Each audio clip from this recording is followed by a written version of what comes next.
Welcome to We Are Montgomery Township, the podcast where we keep you informed and engaged about what's happening in Montgomery Township in Montgomery County.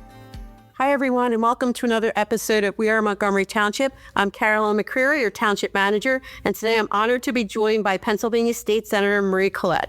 Marie Collett represents the 12th District in the state and is here at our invitation, and we're going to dive into the ways her office supports our community, helps seniors, and host events like the Senior Expo, answer questions about state services, and encouraging civic engagement. If you've ever wondered what a state senator does or how their work impacts our daily life, this is the episode for you. So Senator Collett, first, thank you so much for being here. I know your time is stretched in so many different directions, especially in Harrisburg.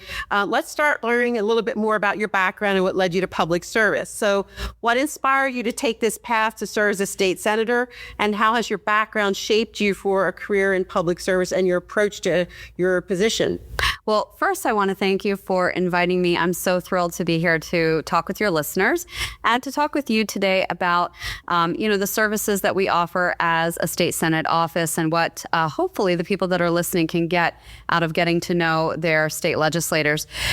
So I started my career as an attorney. I was a deputy attorney general in the state of New Jersey, and I represented the children that were victimized by abuse and neglect. And so I really kind of always felt that I had a calling to public service, to helping people that were disadvantaged.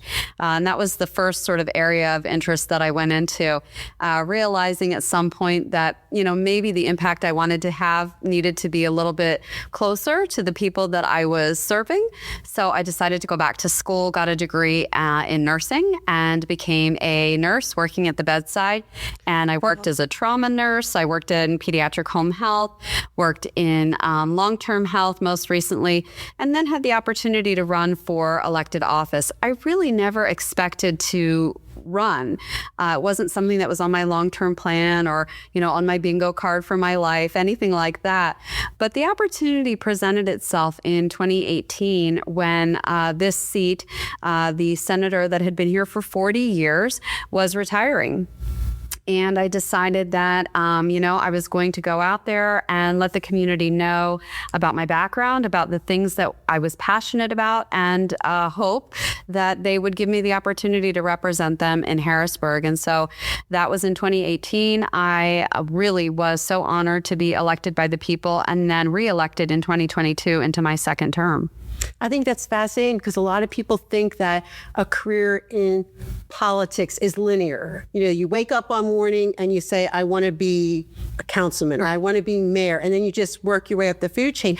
You had a very diverse path that got you there. I mean, an attorney, a nurse, they all have that commonality that you want to help people. Was that something you knew growing up? Or is it modeled for you in your household, growing up? Or Yeah, I think for me, it was always about trying to figure out the best way to be a helper, right?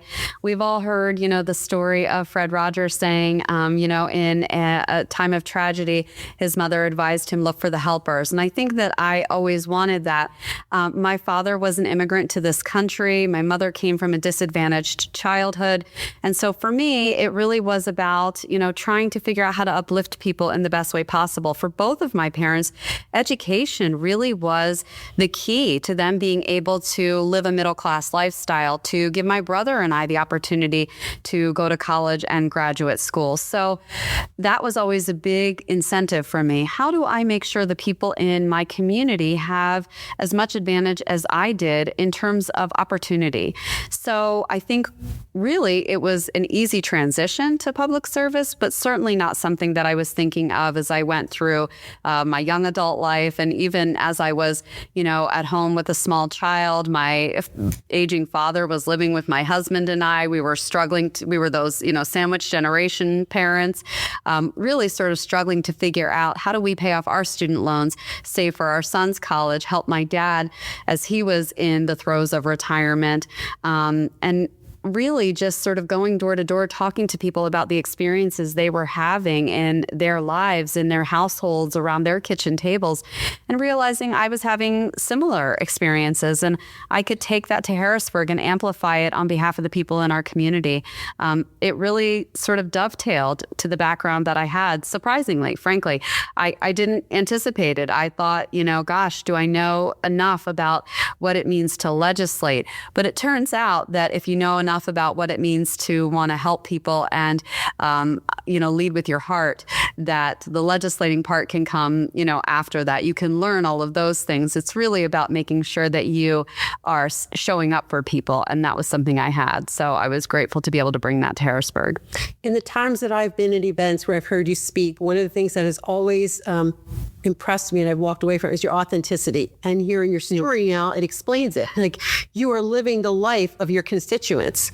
Your time pulled in a lot of different directions. You have children's needs, aging parents.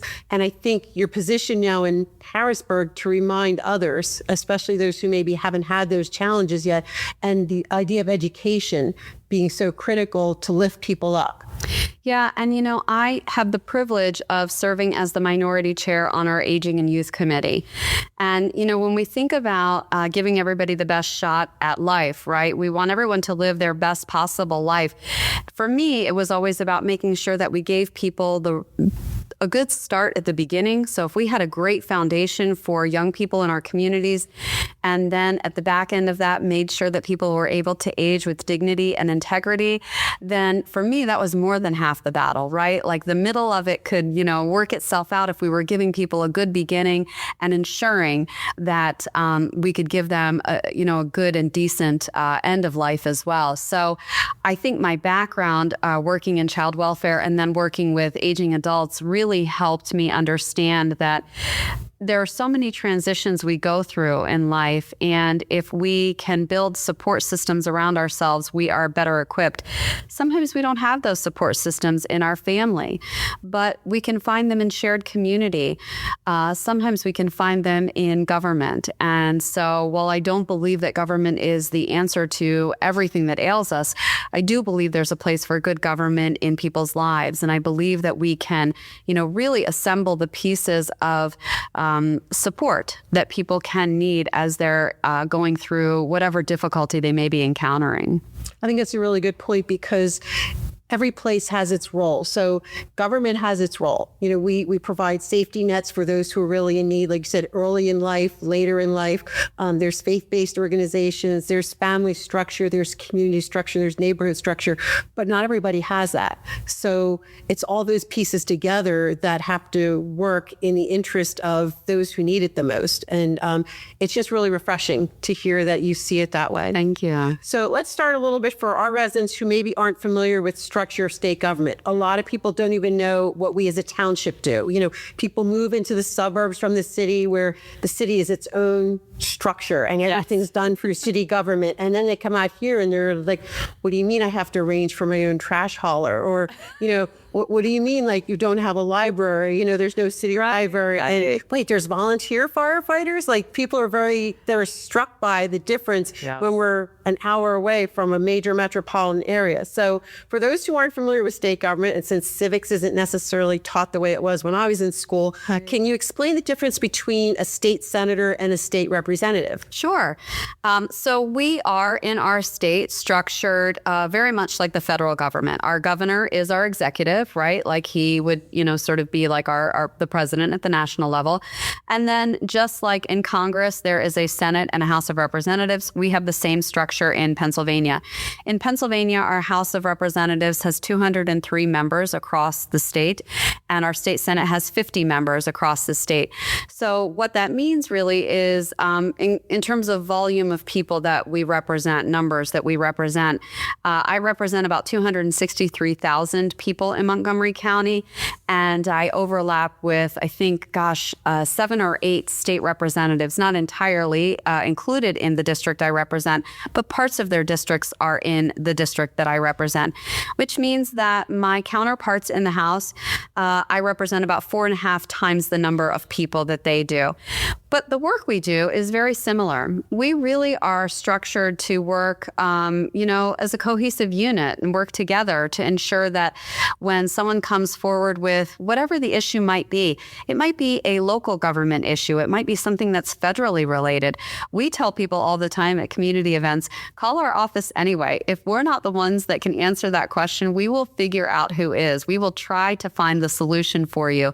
But state representatives and state senators work in much the same way. We have an office that provides constituent services. So whether that's a SEPTA card for seniors, whether that is helping with property tax and rent rebates, whether that's really just answering questions about, gosh, how do I get a copy of my birth certificate because now I need it for the Real ID process. Those are things that we help people with every day. And if someone calls us and says, I need a passport because I'm leaving the country, we can connect them with our federal representatives that can actually answer that question. If someone calls and says, hey, my trash hauler's not coming out and picking up the trash, and I'm really upset about that, we can connect them with local government and say, great, here is the conduit to get that problem resolved. All those calls. So thank you so much for that. I really love it. But, our job really is to help the constituent in any way that they're asking for, and really to be, in many ways, an amplifier, so that if someone says to me, public transit, as you know, has been on the radar for months now. We've been talking about the issue with funding public transit. But people that are writing to me, I have the real privilege of going to Harrisburg and saying, hey, I have heard from constituents. They want this. They're concerned about this. And it gives me the opportunity on a much bigger platform to amplify those concerns, those needs, those desires for people. So we always encourage folks to reach out. Let us know what you're thinking. For me, it's the best way to understand how to advocate on their behalf, but it also gives us some really great ideas in terms of legislation. I think almost all of the legislation that I introduce personally comes from ideas that constituents have brought to me and say, hey, this thing is occurring. Why? Why is it like this? Well, let's go and find out. Oh, there's no law that exists to govern that. Let's see if we can implement a strategy to alleviate that problem. So that's a long way to say we do whatever the constituent needs us to do, really. So before I get into constituent services and what your office can offer people, your discussion made me think of this. So for the policy wonks in the audience, which I am one, can you just tell a little bit about, legislation coming through? Like we always hear there's a stalemate in Harrisburg or it's waiting on the governors. That's what happens to, like, you bring a bill forward, you bring something, you get co-sponsors, it's moving. Yeah. What's the next steps? So typically when I introduce a bill, we put out a co-sponsorship memo, which tells folks, hey, I'm going to be introducing this bill. We'd love for you to sign on to it. And other legislators sign on to the bill, just as you said. They become the co-sponsors. The bill gets assigned to one of the standing committees. So, for example, I talked earlier about the Aging and Youth Committee. If there was a bill about an aging issue, it would get assigned to my committee. My committee would bring that bill up for a vote just among the committee members. If it passes through the vote of that committee, then it goes to the full Senate chamber. And then from the full Senate chamber, if it passes, it goes to the House. And the House will assign it to their standing committee that's relevant to whatever the issue is. Same process. It goes through the vote there. It comes up for a full vote in the House. And if it passes there, it's off to the governor's desk finally, hopefully for signature. So that's really the process from the time that a bill is introduced until it gets to the governor's desk and then becomes law. And each bill that we introduce has an implementation timeline. Some bills are implemented immediately upon passage. Some we say, hey, this one will give it 6 months because it requires some significant changes. Some things we might say we're going to do this in a staggered effect. So every 3 months, we're going to implement a new part of this piece of legislation. But everything has its own timeline that we try to ensure doesn't put too much stress on our local partners who are going to ultimately be implementing these measures, and also doesn't put too much stress on the constituent or the consumer that's now going to be following this new law. That's great, because one of my favorite sayings whenever I go to a conference, we hear about unfunded mandates. I'm sure it trickles back to your office. But I appreciate that sensitivity that not everything in government works the way people wish. You don't just flick the light switch and the change happens. Some things happen incrementally. Some happen immediately, like you said, depending on the complexity of it. So let's switch gears and let's talk about constituent services. I know your office is at the forefront of always publicizing, being out there, for residents? You want people to call, you want people to reach out. But what are some of the specific things that you can provide to constituents, at the state level? Carolyn, I'm so glad you asked, because we have a list here, and I want to make sure that I'm letting folks know that, look, if the thing that you're concerned about isn't on the list I'm going to give here, please call our offices anyway. So PennDOT issues. We have people that reach out about Real ID. They want special tags. I just did an event with Representative Liz Hambidge for people whose tags are fading, peeled, worn, to get new tags so that they are driving around with safe tags on their cars. Road complaints. We often have this issue where people don't know, is the road a municipal road? Is it a PennDOT road? Call us. We can help you figure that out and find out if there's a strategy for putting a light or stop sign or crosswalk, whatever the thing might be that you're looking for. Unemployment compensation, for sure. People, especially during the pandemic, we had a significant influx of people that were reaching out about finding out about unemployment compensation. We can help people with benefit programs, food assistance programs. I mentioned birth and death certificate applications, different consumer complaints. So if there is something that's going on, I had a constituent reach out who was concerned that a convenience store they were going to was charging people tax on items that shouldn't be taxed. What do we do about that? So a consumer complaint, we're always happy to try to get that up the chain and make sure that's examined. Any legislative questions or ideas that people have, and notary services. Our office has a notary, so if anyone needs notary services, they're welcome to make an appointment with us and have their paperwork notarized free of charge. So your staff must be very well versed, because I know here we never know what the next call is going to bring. And there are more times than not where it doesn't apply to us, but we try to redirect people. So I would imagine working for your office is challenging, and probably no 2 days are the same, which can make it for a really interesting career. Absolutely. It's so interesting when people interview for a constituent services position, they'll say, what's a typical day like? And we're like, there is no typical day, but some of these things we see more often than others. So we have really good protocols in place for making sure that we're getting answers to people. And in my office, especially if someone emails or calls, if we don't have the answer right at our fingertips, we really do make every effort to get back to people in as quick as time as possible, so that they're not left out there going, gosh, I called the state senator, never heard back, never got any response. We don't want anyone walking away with that feeling. So we do our very best to follow up on all those calls and emails. I think that's really important. We assume that everybody just will go on the computer and just keep doing a deep dive in the internet to get their answers. But for a lot of people, they want that human connection. They just want somebody to listen to them. We get people who confuse us with Montgomery County. We direct them to the county. We get people who don't know where they live because everybody's property taxes get escrowed through their mortgage. So they'll call us, and now we have the capability of typing in their street address and telling them you are in Abington Township, and here's the phone number for Abington Township. And, people are taken back by that extra step, that extra touch, like, as opposed to saying, that's not us, goodbye, we're hanging up. So I know when I direct people to your office, I know I get calls about PennDOT, a lot of PennDOT roads. I tell them I'm trying, but if you want to reach out to Senator Collett's office, she might have more juice than I do to get at least find out when a road is scheduled to be paved. Yeah. So, and your staff has been wonderful. They are just very responsive, whether it's email, phone calls, they're just great. I'm very fortunate. I would just give a shout out to the best staff in the Senate. I say it all the time. I believe it's true. They really are the best team in the Senate. I'm grateful to have. I can relate, because I feel the same about mine, and I tell everybody I can. That's right. That's right. So you have been a very strong advocate for seniors in our community. Can you share more about the services that maybe they might be interested in, and what can we expect at your upcoming Senior Expo? So I'm excited about the Senior Expo. Every year it gets bigger and bigger, and we have more folks participating. I think for our purposes, it's really important for us to try to work to meet seniors where they are. So we host office hours at 15 different senior communities each month. And through those office hours, we set up a table, we have resources there, but we also have someone from my team there, that people can come and talk to, answer questions. There are some services we can offer right on the spot. So we try to do all of those things.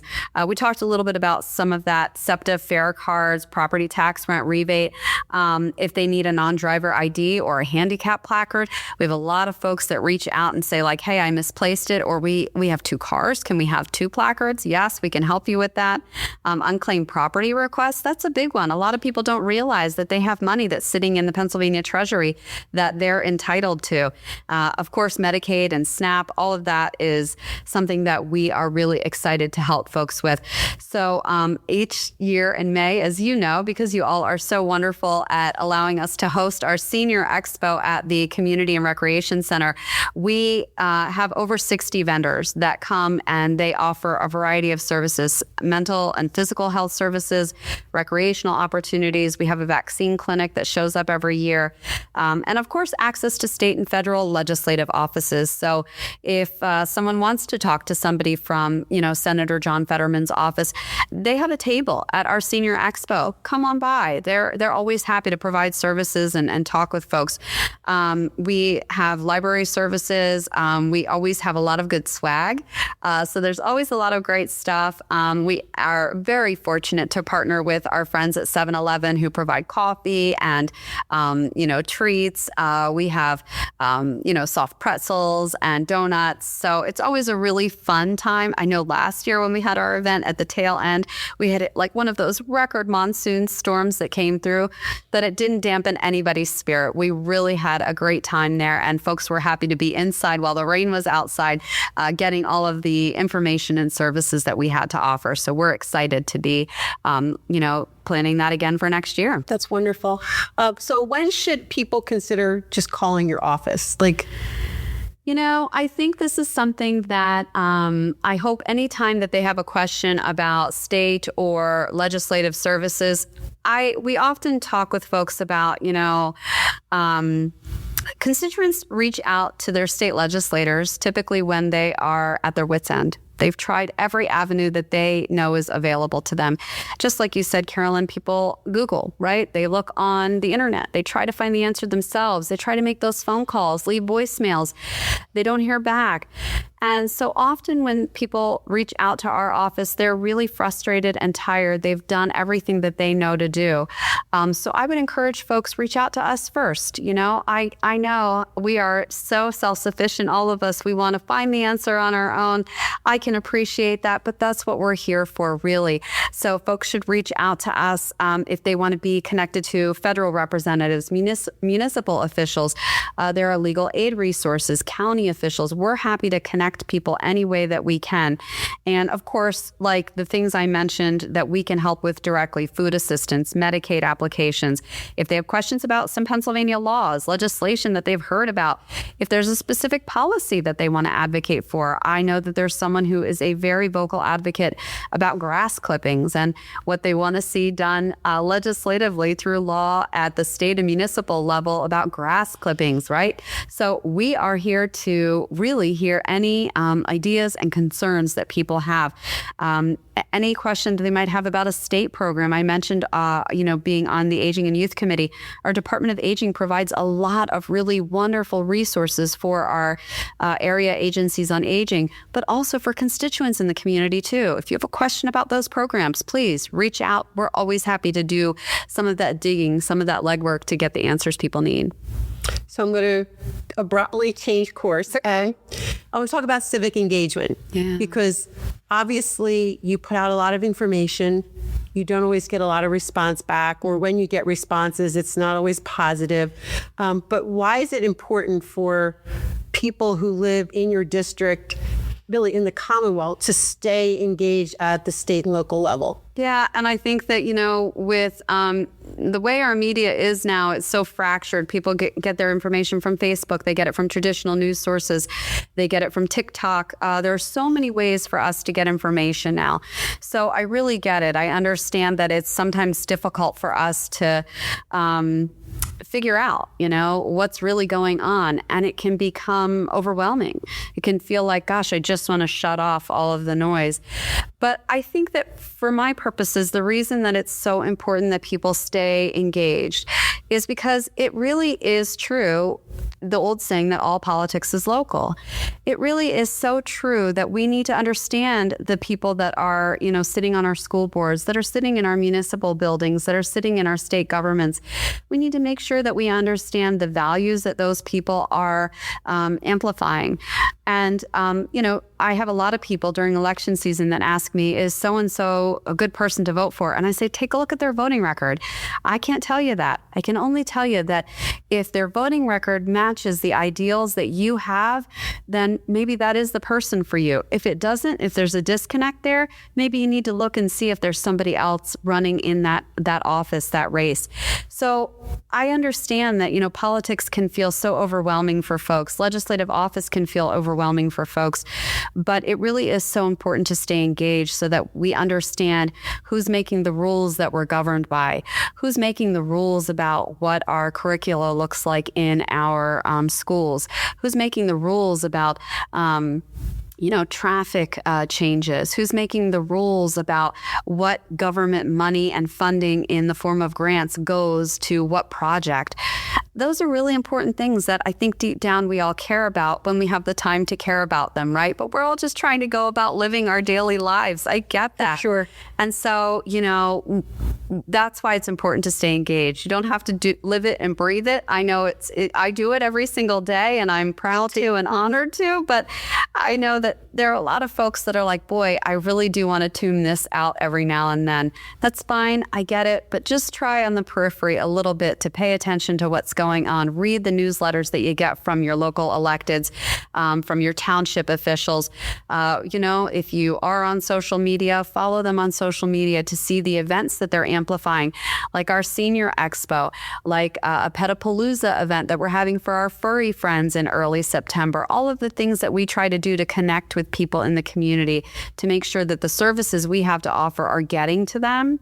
That's why it's important, because there are a lot of government services that people in our communities are entitled to. We want to make sure we're getting them to the folks that need them.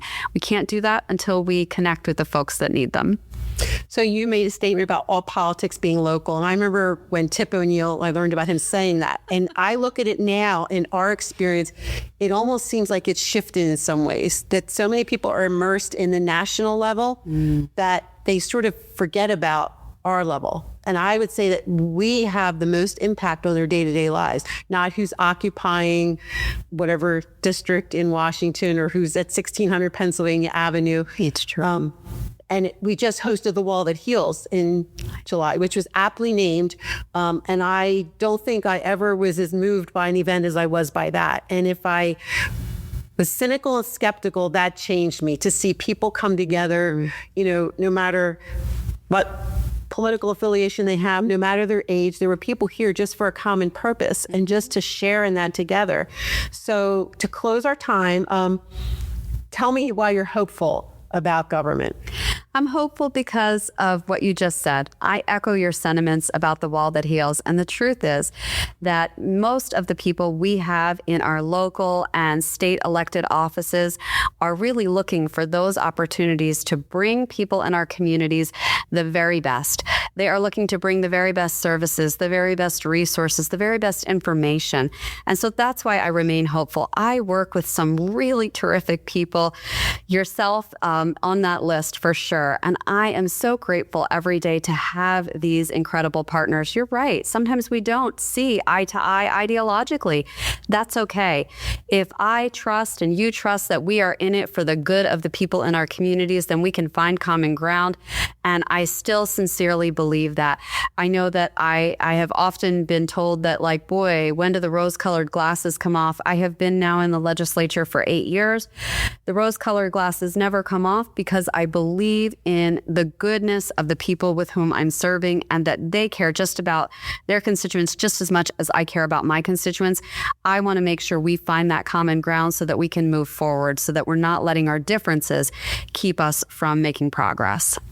Thank you so much. So thank you for joining us today and for sharing your valuable insights about the work that you and your team do for our community. I know our listeners are going to walk away with a better understanding, not just how your office can support them, but how state government functions. And so to our listeners, thank you for tuning in. And if you have questions about anything we discussed or you want to learn more about Senator Collett's office, visit senatorcollett.com or call 215-368-1429. Until next time, we are Montgomery Township. Thanks, Carolyn. Thank you. Thank you for listening to the We Are Montgomery Township podcast. Be sure to subscribe to this podcast and follow Montgomery Township on Facebook, Instagram, and LinkedIn at MontTWP. Our display name is Montgomery Township, PA. Until next time, we are Montgomery Township.